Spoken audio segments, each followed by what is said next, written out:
குருவே துணை. நம் வாடிக்கையாளர்கள் அனைவருக்கும் வணக்கம். இன்றைக்கி நம்ம எதை பற்றி பார்க்க போகிறோன்னா, இன்றைக்கி நம்ம புரட்டாசி மாதம் மாத பலன் பார்க்க போகிறோம். மாத பலன் மிதுன ராசிக்கு பார்க்க போகிறோம்.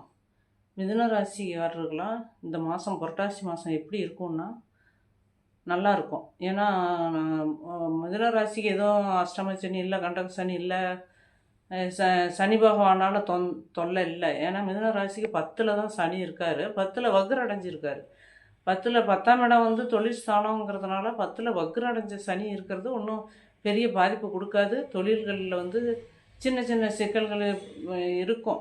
அது இருந்தாலும் அது நிவர்த்தி ஆகிடும். ஏன் அப்படின்னா 9ஆம் இடத்துல ராகு பகவான் இருக்கார், 3ஆம் இடத்துல கேது, 3ஆம் இடத்துல சுக்கிரன் இருக்கார்.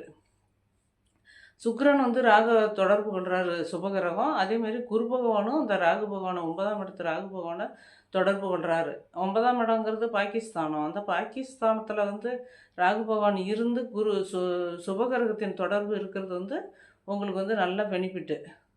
மிதுன ராசிக்கெல்லாம் நல்லா இருக்கும். அதே குரு பகவான் ராசியில் இருக்கிறது குரு 7ஆம் அதிபதி, 7 10ஆம் அதிபதியாக ஆயிடுறாரு. அப்படி இருக்கும்போது இந்த 7ஆம் அதிபதி மாரகாதிபதியாக வருவார் அந்த மிதுன ராசிக்கு.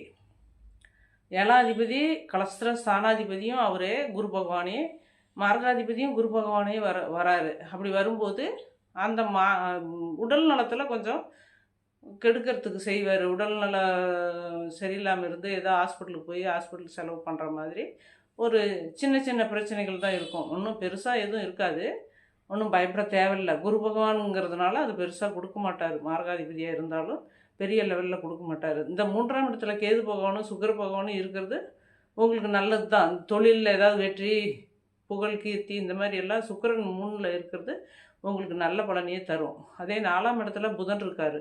சூரியன் 5ஆம் இடத்துல இருக்கிறார் மிதுன ராசிக்கெல்லாம். இதெல்லாம் உங்களுக்கு யோகத்தை தான் கொடுக்கும். ஏன்னா சூரிய பகவானும் அரசு கிரகம், புதனும் உங்களுக்கு ராசி அதிபதியாக வராரு.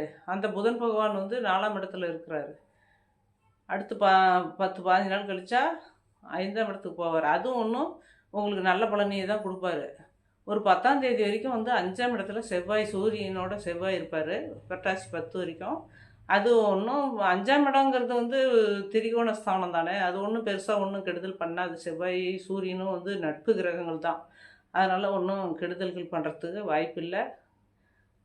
குரு பகவான் அந்த 5ஆம் இடத்தை உங்கள் மிதுன ராசிக்கு 5ஆம் இடத்தை குரு பார்க்குறாரு 5ஆம் பார்வையாக, 7ஆம் இடத்தை 7ஆம் பார்வையாக பார்க்குறாரு, 9ஆம் இடத்தை 9ஆம் பார்வையாக பார்க்கும்போது அதெல்லாம் நல்ல பலனையே கொடுக்கும். உங்களுக்கு நல்லாயிருக்கும் புரட்டாசி மாதம். வாழ்த்துக்கள். சப்ஸ்கிரைப் பண்ணுங்கள்.